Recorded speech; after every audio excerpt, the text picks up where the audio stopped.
Good evening, welcome to this special Last Bell Boxing programme. Today we're joined by Dave Morris, the legend that is. Good evening, Dave. Good evening, chaps. Thank you. Thanks for giving the time, Dave. And then we got B-side Ander. Make it quick, Ander. How are you, pal? Dave don't know what to say to that, does he, Ander? Just to let you know, that's Cole's usual. That's pleasantries, Dave. Anyway, moving on. So this show tonight is about our boxing for the community and also the challenges that boxing organisations, let's say, not just gyms, find when launching in communities. Obviously, you've had Eddie Hearn on Good Morning Britain, also having a challenging conversation with the CEO from the charity.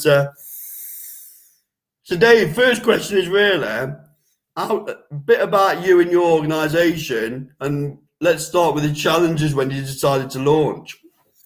Yeah, so Boxing for Better is what you call a community interest company. So you can run it like a genuine company where you can make profit and you can trade and you can sell goods. But I'll not go too much into it. But when you set a company, you have to write an article of association, which is like your charter, what you're about. And in that, you have to write what you're actually trying to achieve with your company. It's got to have a social objective. So ours is obviously to help young people in communities in Greater Manchester. And you also have something called an asset lock, which kind of prevents you from just taking all your money and running. So if your company goes, if it don't go well and you have to liquidate, you can't take anything out of it. That money's got to be transferred to another CIC. So I have to name somebody who I give that to. Obviously, to set all that up is a bit of a challenge when you don't really know how to navigate through that. So lots of phone calls with like HMRC and speaking to everyone about how to set it up. Because until you get that, there's nowhere really to go for funding.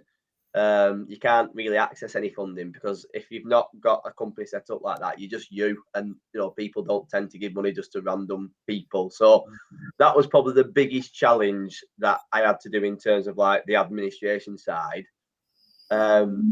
But setting up itself, I mean, when you got a passion to do it, it's a little bit easier, but it's finding good people that can come and help you out. And then building that little team that we've managed to do well was probably the hardest thing. You can't go until you got that. So that was a challenge, finding other people that could help out. So I'll start by saying we'll put all the links to your programs and your socials in the comments below, Dave, when we post this video. So another question is, God forbid, but if Andy was to go and set up one of these CIC companies, what advice would you give him? Hindsight's a great thing. So when you've got a CIC, it's kind of like it's not quite a charity because they're very difficult things to kind of navigate through, but it's got like charitable attributes to it. And I think automatically when you've got that, a lot of people want to kind of be on board with you or be in your corner, as I say, for want of a better phrase. So I think one of the things you need to do is things like what we do, what you do with me, like keep in touch with good people and people that are on board that want to help you out, because there will be things you can't do. There always is in every organisation. And if you've got good people on board who don't necessarily work for you, but are just interested in what you're doing and like what you're doing and want to help out, then you've always got someone you can turn to. And I've built up a bit of a network of people that I can turn to when I need things like that. And I'd say that's one of the first things. But that probably has to start way before you start the CIC or the organisation. That's something you guys have done it already with what you've set up. But you build that up naturally. Your personality, through your passions, through where you spend your time. And like you guys, I've always been involved in boxing and I've set up another business previously. So I had a lot of contacts that could like help me out with things like that. And that's one of the best pieces of advice I give. Network, talk to other people, just keep in the loop with people that are doing other good things that kind of relate to what you want to do, because it goes a long way. You can turn to people that are good that can help you out. And Dave, for people that don't know what you're about and what you do, give us some sort of an idea about the type of kids that you're getting coming down. So I've always been involved in boxing clubs, and one thing I'd noticed is that wherever the boxing club was set up, we thrived with people from that area. But there was always little communities where I'm from, Lee, where it's kind of like a one road in, one road out sort of community, very insular. People don't leave. Attitudes don't change very easily. there's not a great deal of services in those areas unless it's run by the police or the council, which there's the barriers straight away to those sorts of services. Even though they're trying hard and they're trying to do a good job, you know, sometimes it doesn't always work. So my vision was not a boxing club as you'd normally have one, but more like a portable or a satellite boxing program that we could take up and deliver in these communities where they don't have access to a boxing gym. Yep. So what we do, we target an area. So we've got three. We've got Higher Folds, we've got Shacklet, and we've got Flatbridge, which are all deemed like levels of so with high levels of social deprivation and low income and all those sorts of buzzwords that you see. Lots of crime and stuff in the area. Yeah, and honestly, the people that live there, they're far from that. You know, the good people that get involved in good things, but they're surrounded by things that they don't necessarily want to be like, and it can't help but seep in sometimes. So we target those areas, and we take our sessions to them. We take our gloves, we take our coaches, we find venues that we can use, or we identify green space that we can use, and we deliver programs there. And ideally, some people graduate and can go to a boxing gym and go and take up boxing, but we're less about making boxers and more about making good people through boxing. So our kids that we have, they range from being, we say it's age 9 to 16, but there's so many like young kids just hanging around on these estates that, you know, could get into like mischief and get taken under the wrong wing. So if they're around, we let them join in. And they're from all backgrounds. They're just chips off the old block, to be honest. They're good characters, they're good kids, and we're kind of offering a service that can harness what they've got and give them, you know, a chance to reach their potential before they get tempted to go and do those, you know, those undesirable things, get involved in crime and antisocial behaviour. And hopefully we can stop one or two of those people getting involved in the things that, you know, aren't good for our communities and society. And that's the job that we're doing right now. We've got a vision to go a bit further and really target some, you know, tough groups that are already involved in some stuff. But right now we're just working with that kind of underneath the real tough cookies in society, and those that might end up being there, but hopefully with what we provide, we can stop that. So what's the idea? I'm guessing the idea behind, in a nutshell, the idea behind what you're trying to do is to give kids a bit of a target, an achievement to aim for, to give themselves a bit of self-belief and self-respect. I'm guessing. Yeah, I mean, a lot of these areas, they, like you said, they've got high levels of social behaviour. There's high levels of knife crime. There's high levels of drug crime. There's high levels of, and it's just like a cyclical thing. Yeah. Not everyone we work with is going to end up like that, but more of the people that are in these areas will end up like that than people from other areas, and that's just a fact. The figures just show you that. If we take what we do to those areas, under the assumption that not as many will leave that area to go and find the nearest boxing gym because they don't, either they don't drive, they've not got reliable transport links, or people just don't leave there very often, then we can take them, we can give them a regular activity which is positive, we can help them get fit, we can help them with the mental health, we can help them mix with other positive people, and we can be good role models, and hopefully we can break that cycle. Because again, our young people aren't defined by the areas they live. They're not defined by being in areas of high deprivation or low income or high antisocial behaviour. A lot of them are good, you know, decent characters. But when you're surrounded by more people that are like that, you've got more chance of becoming like that when you grow older. So we just wanted to bring something to those areas that can break that cycle and can interrupt that a little bit. And they've got something else to look at as a target for when they get older. And as well as that, we actually give them an opportunity to earn some qualifications as well. So they can actually get, you know, some qualifications out of the sessions that we do, which is a good outcome for them. Cool. So obviously, Dave, you're growing as a CIC, so I'm sure you must have received some funding locally. So I don't even, obviously we want to give this a positive spin as much as we talk about a few negative parts. There's some positivity as well around funding. So who's been your main supporters up in your part of the world? We're quite lucky. We've got a few sponsors, and these are all local people from Leigh. So Elite Dogs, that's a company that's run by an ex-UFC fighter, Mike Wilkinson. So he did a bit of time in Australia, but he's from Leigh. So we've trained a little bit together. As soon as he heard what we were doing, he jumped on. And then we've got, you can't really see that on much, but it's Spray Plaster Specialist and Chapel Green. And then I'll give one more shout out.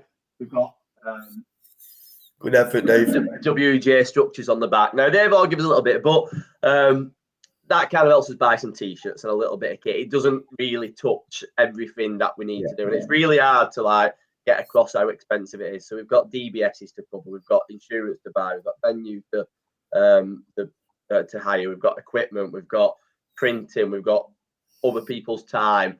There's so much cost goes into it. So we were fortunate enough that when we set up, like I say about having that network, I had a lady called Lynn Hogan who works for the council, and she's not somebody who can give you funding, but she knows people who she can talk to that says, this is being set up, is there anything that you can help out? So Wigan Council give us £2,000 to run. It was to run 24 sessions initially, but that was without paying any staff. That was just to buy equipment and to kind of have the venue. So that was on the assumption that we'd all do it as volunteers, which gets you so far. It did get us so far, but then I was realising that coaches weren't turning up, and I was left with 30 kids by myself, and coaches were getting other bits of work that they could go and do, and they were getting paid for it. And we had to make it much more of a business structure. So now I've got a couple of coaches that I pay, and they have to come to these sessions because they get paid, and they do come, which kind of gives me the ability to, I go too, but if I can't get there, or I need to set up something else, or we've got another project that's, I can then go and start that, and I know that the other ones are being looked after. So we've had to find more funding, and the places we've gone for that, we've gone to High Sheriff's Trust, which is a real good one. We've had 2 lots of that, and they can offer funding up to £3,500. It's between 500 and £3,500, so you can bid for what you want. And we've got 2 pots of money from them. One of them is dedicated to our Hirefold Centre, and one of them is dedicated to our Plattbridge Centre. And then we've just launched a family fitness program, which is where we're going to run 24 sessions. Now, this isn't boxing really, but it's just about getting families in these communities involved in something together. So parents and kids have to do the exercise together. It's more about just doing fun games. We'll do some rounders, some quick cricket, some dodgeball. We'll do a bit of boxing with them, but it's parents and kids. And the National Lotteries give us a bit of money for that one as well. So there are pockets of money you can get, but I mean, you bid for it for what you need, and then you got to spend it on what you need. And if you don't spend it, it goes back. So it's kind of, until you can turn it into a business where you can generate an income, you're kind of always chasing your tail. You have these pockets of money, but then you got to deliver on it. And then it's like, right, where's the next pocket? And you're constantly looking for, which is good that they're out there, but it does take a lot of work. There's a lot of admin, a lot of kind of to and from with emails. And that's, you know, that's a lot of people's fall down. It's hard to do sometimes. Business cases, I'd imagine. What's that?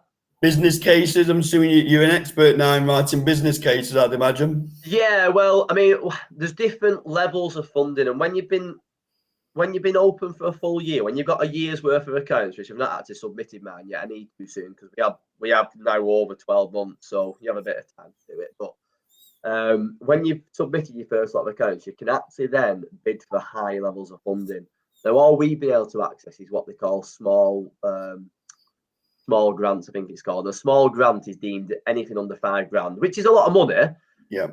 But it's not like 2 or 3 years worth of sustainable project money. It's like you can run a pilot project team. You can do it, you know, and you're constantly chasing your tail. Once you've been open for a year, and I think you've proven that you can use the money wisely, and you're reliable, and you're generating good outcomes, and you're having a good impact, then you can go for those big pockets of money. Well, we've not been able to get any of them yet, so that's something that I probably need to start putting business cases together and find people that can really write these bids properly, you know, who know how to kind of pull all the words in together. Because I'm not an expert at that. So if you had a magic wand then, Dave, for the next 3 years, what do you need to grow more?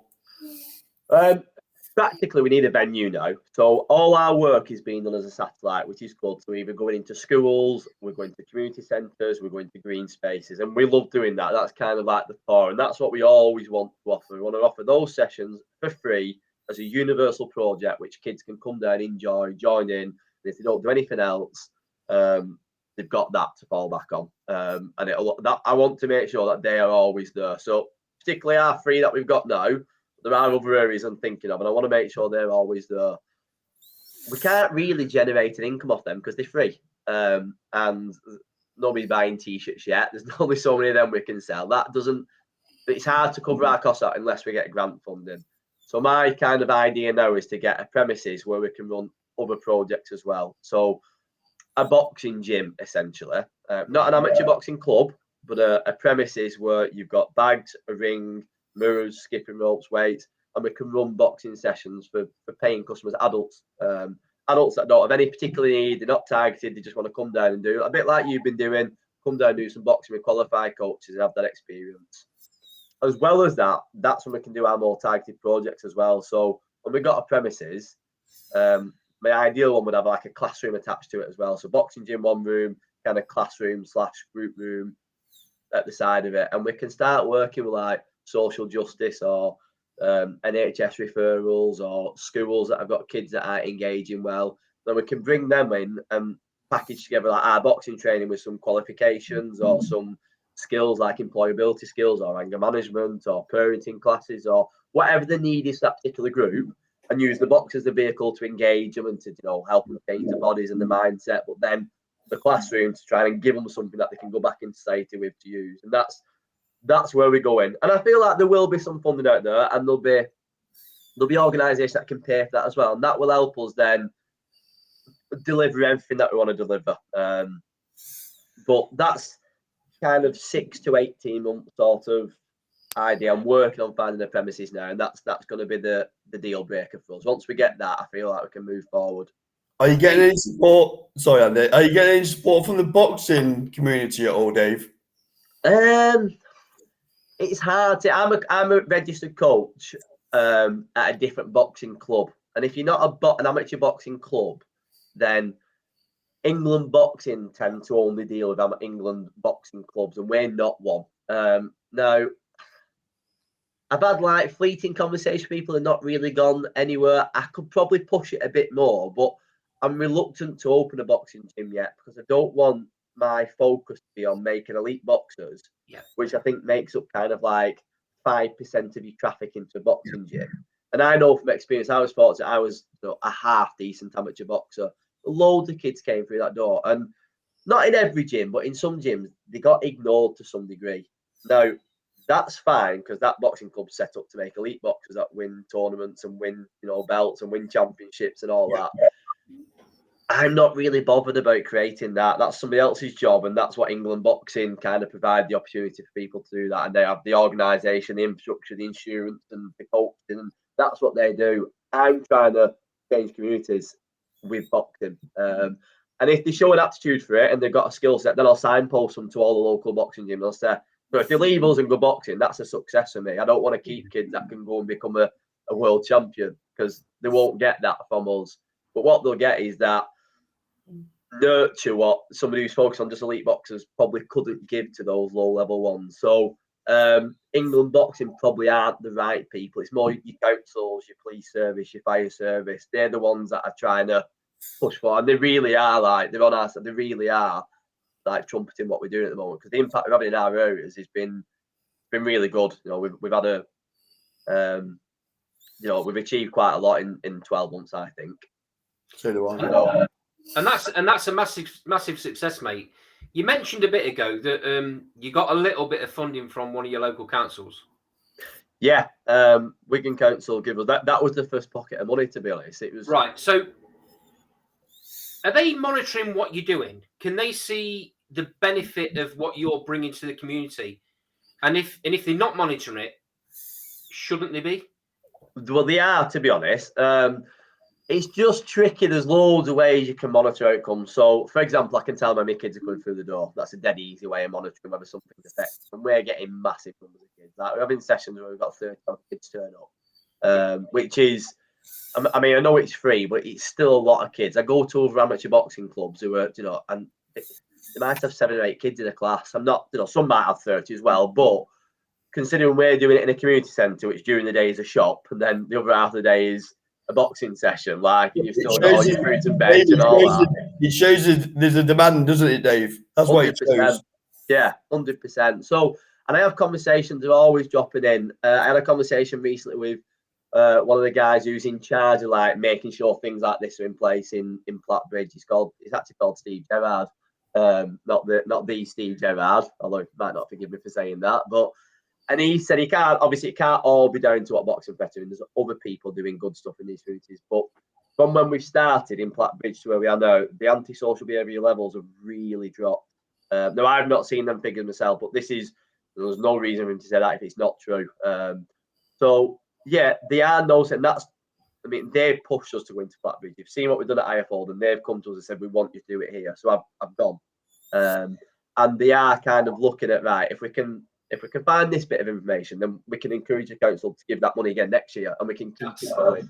But that's what my job is to make sure it happens a little bit. I've got to, make sure that actually happens. That's what I was trying to get at, mate. If they can see you're going into these communities and it's directly affecting their crime rate, it's directly, and not just, I'm not talking major crime either. I'm talking like you just said, the antisocial behaviour stuff. Yeah, it's people being noisy on the streets where the and police smashing are bottles having and to waste the time chasing kids around streets when they could be doing things of higher importance. Surely, if they're seeing that as a benefit, they've got to be giving you a bit more than what they're giving you currently. Hopefully, we get there.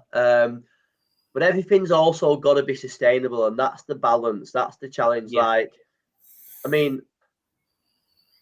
There's two sides to it, and I'm a very kind of business focused person when it comes to how I run my operations, because it's got to be. If I can't make sure the money's there in 12 months' time, then I can't provide the service, because I can't guarantee it'll be there in 12 months' time. Because I could ask for all this money right now, but you've got to kind of find a way to make it work, and that's the challenge. And if they just chucked a load of money and it didn't work, you'd probably be the first person to say, well, it's a waste of money, why are they doing that? So I think it has got to go kind of incrementally. And if you're achieving good things, well, then there might be a higher level of funding you can go for. If you're still achieving good things, but where I want to be is I want to have kind of a mix. I don't want to rely on grant funding. I want to have good sponsors, big companies that recognise the benefit and say, we earn loads of money, we operate in that area, we should chuck a bit of money that way. Yeah, I want to have services where people pay for it, and then we're sustainable like a real business would be. Otherwise, you won't have longevity. People are really conscious about talking about money, because you don't want to kind of show your card and let people know nobody's going to become a millionaire from running a boxing gym or delivering sessions like this. It's just not possible. But you should be able to think that my coaches that are coming giving up the time, I can pay them a fair wage. I can give them £20 for coming, driving from where they live, delivering a session for an hour, planning it, putting all the equipment away, driving back. But you should be able to do that. Not everything should be done as a volunteer. The first 10 months, we were all volunteers. None of us got an hourly rate for anything. But now I've had to kind of secure one or two people. Otherwise, the sessions won't exist, because I can't be at them all. So I think you need a mixed model. I could ask for all that money from the council, but then if it doesn't work, it doesn't. I can see why they don't do it, if that makes sense. I can't. Is that because you rate us, or because you don't rate the councils? No, because I don't rate councils, mate. They don't. They've got blinkers on communities, and they're like. This is a personal opinion, by the way. They brush little things like this under the carpet and hope it goes away, instead of being proactive about it and doing what you're doing and getting behind things like you. I'm not sure you can accuse Wigan Council of that, though, because they've already given. I'm not saying Wigan Council I'm just saying in general. From what I'm seeing from where we are, you don't see. There's very little of what you're trying to do up there down here. There's very little of it anyway. I mean, there are one or two. I think since the pandemic came, I think kind of this sort of community focus sort of work has spiked a little bit. People are wanting to do things for the community. I think we all recognise that, but there's nowhere near on the scale. I mean, I remember when we first launched, I had somebody on Facebook saying, well, why is there nothing for girls? Well, just under 50% of all our participants are girls. We get so many girls because they probably feel safe that they're doing non-contact boxing as opposed to going to boxing gym. And B, well, there's a few things I'll say to him, actually. I replied to him on a personal message. You make an assumption boxing is not for girls, and it really, really is. You only need to see the fight at Madison Square Garden a couple of weeks ago. Boxing is for girls. It's massive. Absolutely, mate. And see, if you want to set something up that's going to help a particular group of people, go and do it yourself. I did. Other people have done.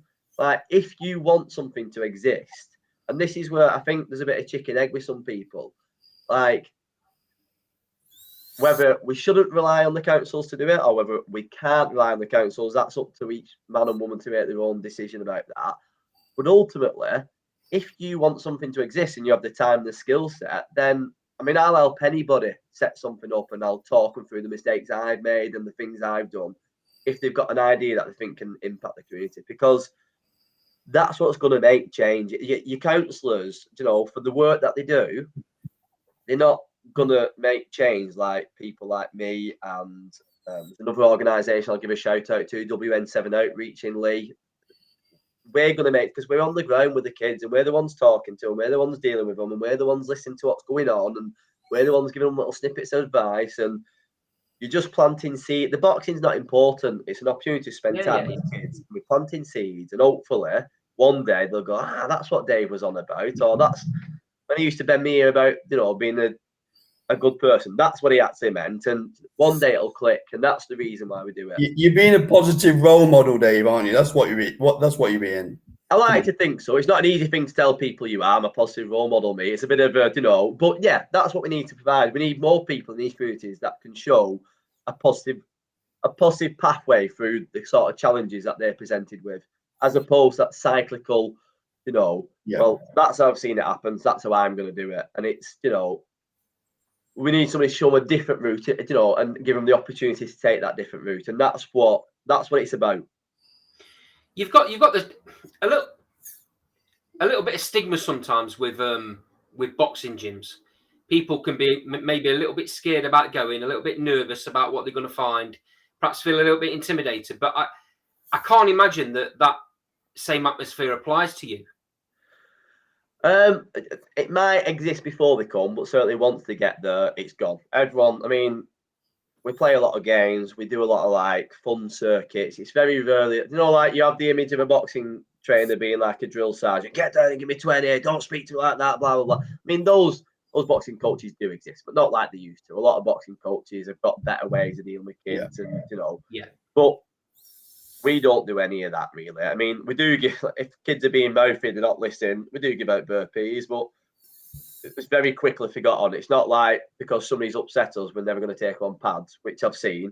It's not like because somebody's missed a session, they don't get to spar for the next 3 weeks, which I've seen in boxing gyms. And this isn't me putting boxing gyms down. I think I would tell any young person that wants to go and do something what's fit, what gets you fit, what's positive, what's going to help your character develop in something you know, good and positive, get to a boxing gym. We're just providing a safe alternative in place where boxing gyms don't exist. We're kind of like complementary to boxing gyms, if that makes sense, as opposed to opposed to them. We're not trying to step on the toes. We're trying to go to a lot of boxing gyms, and they find it quite hard with the non-boxers, the ones that, you know, do mess around a little bit. Well, we'll take all of them. We'll have them all because we're quite good at that. Yeah, I mean, boxing does have a stigma, but I think it's got a place for everyone at every level. You can go and be an elite boxer and train really hard and, you know, diet and all that. You can go and be a recreational boxer and turn up at your boxing gym and hit the bags and do the pads. Or you can come to us and learn how to box, but have fun and have no intention of ever being a boxer. There's like, you don't have to be getting burst nose and black eyes and knocking people out. That's, I would say, kind of 10% of people that go into boxing clubs actually get hit. The rest go on bags and pads and do circuits. No, it's like the way I see what you're doing, and it, in a way, partly what some amateur boxing clubs do as well, is that boxing is a tool to show kids another path. You know, it's not all about, like you just said, it's not all about achieving eliteness. It's the way I see it is it's giving kids a way to see, hold on a minute, I can be a bit more than being pushed about on a street and having to do things I shouldn't be doing to make myself a little bit of money. I've got a bit more about myself here. I'm guessing that's really what you're trying to achieve. That is the ethos, and that's kind of like with the young people that we work with, we don't hit that nail on the head too hard. We don't kind of trumpet that, because a lot of them aren't fully aware of those sorts of negative aspects. It's like they're 9, 10, 11. They're not fully aware, but they are seeing it, and it's, you know, it's it will create something in the brain that when they get older, it might manifest in something that we don't want in society. So what I'm trying to offer now is that sort of early intervention. We work with these young people now, and boxing is a brilliant tool. I mean, I can't think of anything else. I mean, our young people aren't in that situation, but I can't think of anything else. If your mate said you come out nicking cars with me tonight, there's not another thing you could take apart from boxing that'd get you out of that. So if you do not tonight, lads, I'm going boxing. You kind of get away with it. Not tonight, lads, I'm going to play badminton. With Scouts. I mean, I'm not degrading. No, these are organisations, badminton, hockey, Scout. They do a great thing for the people they work with. But you're not getting the street cred, which is what ultimately people need when you live in these estates. You know, you're not getting that kudos if you go and doing certain other activities. Now, boxing gives you that. It's got some rugged nature to it. I don't care how hard you are. I don't care what you're willing to do. I don't care what you carry in your pocket or what you sell or how you make your money. If you know somebody's a boxer, you have a level of respect from. It might not go so far you won't cross them, but there's a level of respect for people who are involved in boxing. And that's why, for me, despite it being my skill set, it's probably the only thing I could really deliver anyway. I couldn't set up a football club. But despite it being my skill set, I think it's such a good tool for these communities because it works on every level. And just the natural consequences of doing it, you get fitter, you get stronger, you get healthier, you clear your brain, you relieve stress, there's so many natural consequences. And the way we do it, nobody gets hit in the head. So, the guy who was on Good Morning Britain, he's not going to point against what we do because there's literally no point to it. And we're working with 100 kids a week with boxing. So his point as far as how I deliver is null and void. Boxing is a perfect sport. Well, maybe Peter McCabe needs to get down to your sessions then. Yeah. And what I would dream of is like, I can't deliver it all everywhere. What I would dream of is be able to go to other areas, like you've mentioned. And if there's somebody in your area got a desire, I'll come and spend a little bit of time and help them and show them, or have Zoom calls with them and like, let's get more of these things set up. And I think England Boxing might be a little bit concerned about that idea because potentially it's kind of pulling them under the carpet. Look, it's not. It's complementary to what they do rather than as opposed to what they do. We offer. I was just going to say, mate. You're taking kids that, as you've just said, are like 7, 8, 9 that a lot of boxing gyms won't take anyway. They won't take them until they're 9, most of them. No, right, exactly. So they won't take them anyway. There's a very good chance that some of these kids will enjoy what you're doing so much that they'll want to go and join a boxing gym. Yeah, and when they're 11 and they can actually compete, they've not got somebody coming through the door for the first time. They've got a ready-made boxer they've got a guarding stance. They can move forwards and backwards and left and right. They can slip and is that what you do? Yeah. Well, that's what you do. That's what you've been doing wrong all these years, Carl. I thought there's a trick to it. But yeah, I mean, the only thing we don't teach them is how to take a punch. But most of them won't ever want to take a punch anyway. And if they never take a punch in their life, then I think we've done a very good job. Yeah, absolutely. So there's been a couple of high-profile things, let's say, TV programs. One in particular, just recently, that's not exactly the same as what you're doing, but it's trying to create the same feeling. Are you talking about that Idris Elba show that's just been on TV? Brilliant. How fantastic was that? Yeah, because what it's done is Idris obviously is a gigantic name who's got a background in boxing, kickboxing, so he understands his stuff before he's gone into it. And what he's done is he's brought what you're trying to achieve, or partially what you're trying to achieve, to the mainstream everyday Joe blogs, and they're watching it probably because it's Idris Elba. Absolutely, but it does what he's doing is, but it's been so great to see the journey of these kids that are clearly, without that, have had real troubled upbringings. A lot of them for completely different reasons, all of them as well. But it's been fantastic, and surely that little bit of a spotlight's going to have, in the long run, as a snowball effect, going to help you guys, isn't it? Well, as soon as I saw that advertised, I thought, this is good. I don't want to get into politics, but every time you see an MP on the election trail, they always go to a boxing gym. You do. You know, Dominic Raab, whether you like, I've seen a few turn up at Jim Egan's boxing academy. Now, they don't like to say it out loud. They don't like to say boxing's really good because of the things that Peter McCabe was talking about, and they're scared of putting the name to it. But some things you've just got to accept. There's a risk attached to boxing. There is. Yeah. I would say that risk only exists for, I don't know what figure, of course, but 10% of the people who like to be involved in boxing. Because most people who go to boxing don't get punched. Because 90% of people who go to boxing will never be good enough to spar or fight, but they like boxing. So you need to make sure it exists. So Peter McCabe's arguments for that very small amount of people. To get rid of boxing, it can have such a profound effect, like we're showing, like Idris Elba's shown, would be lunacy. Idris Elba's shown that these kids that have had, they've not found anything else to kind of grab onto. And boxing isn't a silver bullet. Some of these kids might have liked art, or they might have liked music, or they might have liked drama, like Idris Elba did. He obviously got into drama to some degree. But some only like boxing. And some, because of where they're from, can only get away with liking boxing. So if we take it off them, it's very hard. Like I said, our communities and, you know, some of the communities that Idris Elba was going to, I've already said it's very hard to say, no, not tonight, lads, or not tonight. No, I'm going playing the violin. I'm going horse riding. It doesn't work. Like you put a big target on your back, and boxing, it provides that opportunity out. Not necessarily to be a boxer, but develop your character, to see positive role models, to learn what working hard actually feels like, to experience what, you know, overcoming challenges actually takes in a safe, supported, you know, positive environment. And yeah, Idris has done. He's taken what I'm trying to do and put it on a big national or probably even international to some degrees scale. But I mean, he's probably also got. Well, I've seen some of the people he's got in the background. I need some of them. And finding a good boxing coach who has the same sort of mindset that I have, who is happy to work with your lowest of your low-level boxers, is very difficult. You know, there's not a lot of boxing coaches out there, not like football coaches. And it's finding people that's willing to give up the time to never make a champion, which is, you know, there's few and far between with them.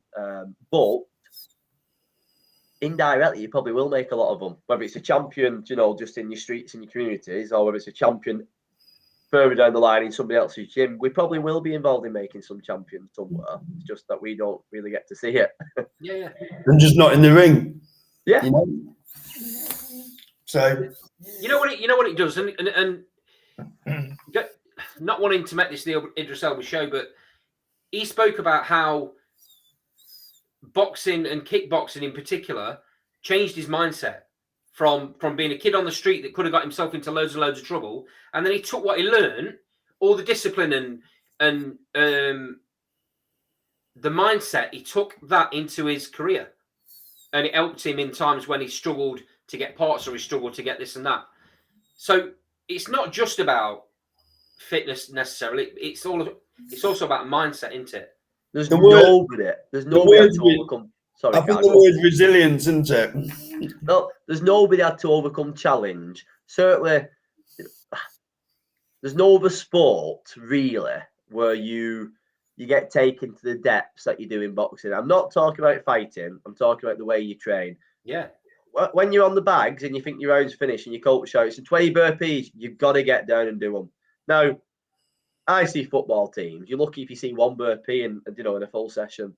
They just want the ball. They want to show off and do. There's no showing off in a boxing gym. You don't get to show off in a boxing gym, not unless you're the best. You know, but everyone else does as they're told and they knuckle down. And it's like, I remember when I used to box when I was actually competing. Strange things, and it's probably not the best sort of thing to advocate. But I used to go and do my runs on a Friday night at 12 o'clock, and I'd always run through the town centre. I'd run through the park. I'd run past the graveyard. I don't know. It's a bit weird, really. We are a bit weird. We're a strange breed, us boxers. But the idea was, if I can run past all those people enjoying partying and drinking and not be tempted by it, if I can run past the graveyard and not be scared, if I can get down the canal at night time, it's probably a really stupid thing to suggest somebody does. But if I can do that psychologically when I go and box, I'm not scared of him. There's nothing he can bring that's more kind of tempting, scary, nerve-wracking than what I've already done in my training. Now, if you're not a boxer and you don't actually want to fight, you're still doing that. Well, there's no interview going to scare me. I mean, I go into work now. I'm self-employed, but I have 7 or 8 different employers because I work in lots of schools. So there's a head teacher in all of them, and ultimately, they're my boss. And most people are really scared of saying what they think to the boss and approaching the boss about issues. For one reason or another, I'm not, because I know I'm going at it from the correct point. Nothing's ever been done with malice, and that's just my character. I'm going about it from a proactive point of view to achieve something better than we're already doing. And there's nothing a boss or there's nothing that's going to be more scary or more difficult than the training that we've done as a boxer. It's just hard work, but the impact that has in other areas of life is massive. And it's more so then. I mean, swimmers must feel like it to a degree. Swimmers get up at 5 o'clock in the morning every single morning, 3 o'clock in the morning, and go and do the swim. They work hard too. Maybe that doesn't have the kudos that boxing does because it's not as accessible. You have to have a swimming pool, somebody has to drive you there, so you have to have a family that can afford it. Boxing, do it anywhere. I've proven that. We do it on fields. You can do it without gloves, not bare knuckle boxing. Skills and drills and footwork drills and circuit games and reaction speed games. So it's accessible too. So it has that impact. It's accessible. It can be done anywhere. It's a massive big thing that can, and it's cheap relatively to, when you want to look at changing society, it's cheap compared to education and looking at criminal justice, putting people through court and in jail. Boxing clubs they're cheap. Unless if you want to scrap all boxing clubs and just let these kids that we turn around and then eventually find that 60% to end up in jail, well, then look how much money you'll be spending, because that's off the scale, how much it costs to put somebody in jail for a night. And if they're in there for, there's so many different areas where they might NHS, if they have to get treated for whatever they're doing, that's a big expense. Boxing it's pennies compared to that. God forbid, mate, worse than that. Worse than just being in jail for one night, worse than just going to the hospital for one night. Boxing saves lives. I 100% agree. I posted something on Facebook after that interview, that Eddie Hearn and Peter McCabe one, and it's difficult to quantify how many lives boxing has saved, but it's saved significantly more lives than it's ever harmed, and absolutely that is, agree. I will argue to death with anybody about that. Whether you think there's risk associated, which none of us are going to say there's not, but I mean, don't cross the road, don't get on a bus, don't get on an airplane, I mean, all I would say is look at the reports that are going in now about old football players with Alzheimer's. Yeah, it happens everywhere. I mean, life is risky, and it's probably the only way you can stop having head injuries if we don't have heads, but we do. It's gonna happen to some degree, isn't it? I'm not saying it's something we should try and make more of it happen, like we shouldn't, but to remove the whole sport of boxing just because. And it's a small percentage of people that are involved in the sport of boxing. I've hammered this point home. Just because a percentage of people get involved in being hit, and then an even smaller percentage of people come out with, some negative or even like life change or life ending things. We all admit that exists. We're not hiding from that, but it's very minute compared to the lives it impacts. When you come to the States we work on, you see the kids and the impact we're having. You'd be daft to say it shouldn't exist. You'd be absolutely, you'd need your head checking to say it shouldn't exist. Yeah. Well, Dave, I think we'll bring it to a close there, fella. But just before I do, is there anything else? So, any sponsors out there? We've got quite a reach now. Now we're big time. So, how did they get hold of you, Dave? Well, I've always lived in Lee, and that's where I'm operating. So a lot of people know kind of what we're doing. Obviously, I've shown these Mike Wilkinson Elite Dogs. I've shown all these ones, so have a look at them. Lee Rotary Club offered to pay for our venue hire for a year. So you've probably heard of the Rotary Club. We have one in Lee. They invited me down. And then there's a training consultancy, DMR, I think it is, or DLR. I'll have to double check that. We've not kind of officiated the sponsorship, but we're going to work closely together on these programs that I spoke about, where we have the boxing plus the qualifications. We're going to work together on building something like that up and trying to aim towards getting some like real tighted groups, some youth offenders or some people that are not in education, employment, and put them through an Idris Elba style sort of program where they can have some outcomes. So keep your eyes peeled for that. National Lottery, Wigan Council, and High Sheriff's Trust have been our main funders, really. So what I'll do, I'll put all your socials in the description box underneath. Any other links you want going in, send them over to me, Dave, and I'll put them in. Yeah, it's www.boxingforbetter.co.uk, and then Twitter, Instagram, and Facebook at Boxing for Better. It'd be great. As many likes and shares and all that stuff helps. And Andy, anything before we close? No, I just want to congratulate you, mate. You're doing an amazing job. Keep it up. Thank you, and thanks for having me back. It's nice. I know it's been a long time, but it's nice to see and where you guys have come from when we last spoke. And it's working hard and doing the right thing and mixing with the right people. It pays off, and I've seen it with you guys, and I feel like I'm achieving it. It's hopefully if one or two other people try it, then we can inspire them to do something good as well. No, Dave, you're an inspiration, fella. Keep up the good work, okay? And hopefully we can meet up in person soon, okay? Cheers for the interview. Take care. See you, lads. Thanks a lot. Cheers. Cheers, Dave.